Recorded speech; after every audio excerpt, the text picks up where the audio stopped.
as the communists nearly pushed the U.S. and South Korean forces off the peninsula within the first 2 months of the war.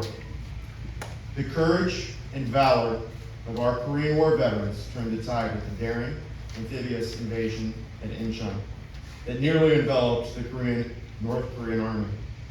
The war would continue for another 3 years, with many brutal battles conducted under harsh weather conditions. By the time the armistice was signed at 10 a.m. on 27 July 1953, more than 33,000 U.S. service members had died in battle, with another 3,249 dying of non-battle injuries. Over 92,000 were wounded and 8,000 were missing.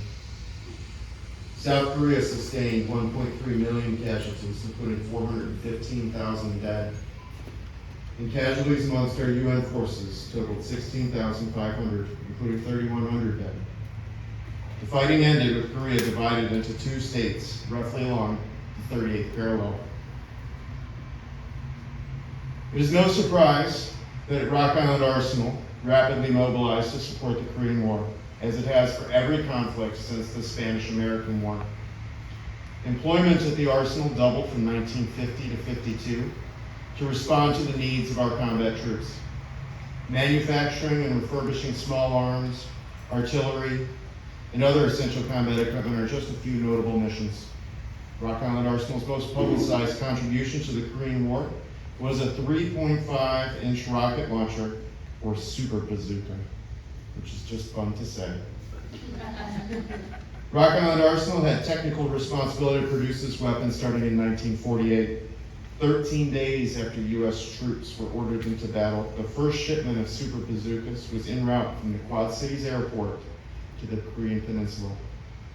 And 1 week after arrival to the peninsula on July 20th, 1950, 7 Soviet tanks were knocked out with the super bazooka in a decisive battle, demonstrating that the Quad Cities community has been and continues to be an integral part of our national defense. While the Armistice stopped the fighting in 1953, it did not truly end the war. The Armistice was just that, a temporary ceasefire and not a treaty of peace.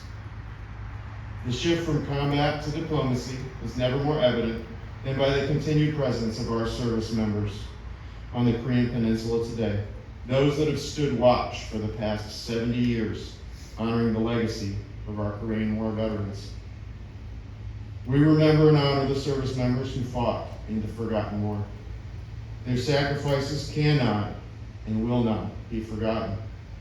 Even today, our government works to recover those missing in action and repatriate their remains here to home soil.